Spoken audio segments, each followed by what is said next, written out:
Welcome to our channel Friday OTT. మామూలుగా చెబితే ఎవరు సబ్స్క్రైబ్ అవ్వట్లేదని ఛానల్ ప్రమోషన్స్ కోసం స్టార్ డైరెక్టర్స్ని కలిసాం. అందరూ కూడా సహృదయంతో ఒప్పుకున్నారు. నిద్రలేచే తెలిసింది అది కళ అని. అందుకే మా ఛానల్ని మేమే ప్రమోట్ చేసుకుంటున్నాం. Please subscribe. వేడివేడి ఇడ్లీలో అదిరిపోయే సాంబార్, అలానే వేడివేడి దోశలో అదిరిపోయే చట్నీ నంచుకుంటే ఎలా ఉండిద్దో అలా ఉంది ఈ సిరీస్.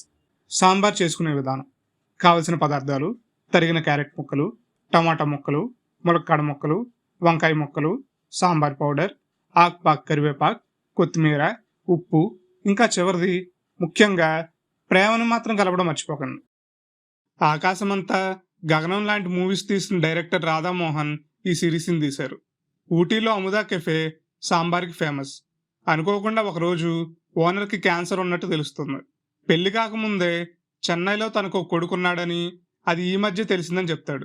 చనిపోబోయే ముందు ఆ చెన్నై కొడుకుని చూడాలని ఊటీ కొడుకుని కోరతాడు. ఆ తర్వాత ఏం జరిగింది అనేది స్టోరీ. కాకా హోటల్ నడుపుతూ చట్నీతో లోకల్గా ఫేమస్ అయిన సచిన్ బాబు క్యారెక్టర్ చేసిన యోగి బాబు యాక్టింగ్ అయితే super. Emotional, angry and comedy shades ఉండే క్యారెక్టర్ని న్యాచురల్ ఈజ్తో చేశారు యోగి బాబు. మిగతా యాక్టర్స్ అందరూ వారి వారి క్యారెక్టర్స్ తగ్గట్టు చేశారు. సిరీస్ మొత్తం చక్కని స్క్రీన్ ప్లేతో సాగుతుంది. అన్ని క్యారెక్టర్స్కి ఒక ఇండివిజువల్ స్టోరీ ఉండటం వల్ల ఏ ఎపిసోడ్ కూడా బోర్ కొట్టదు.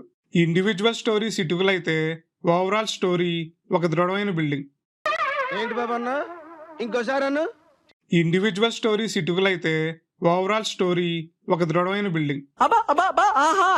ఎమోషనల్ సీన్స్ లో కూడా అక్కడక్కడ కామెడీ రావటం హైలైట్. మధ్య మధ్యలో వచ్చే స్టోరీలోని ట్విస్ట్ ఇంకా ఇంట్రెస్టింగ్ గా ఉన్నాయి. ఈ మధ్య ఇలాంటి ఫ్యామిలీ డ్రామా సిరీస్ రావడం తక్కువైపోయింది. కొన్ని చోట్ల కామెడీ అంతగా అనిపించకపోవచ్చు. ఫ్యామిలీ మొత్తం ఈ ఫీల్ గుడ్ కామెడీ డ్రామాని హాట్స్టార్లో తప్పకుండా చూడండి. మరిన్ని ఇంట్రెస్టింగ్ వీడియోస్ కోసం ప్లీజ్ సబ్స్క్రైబ్.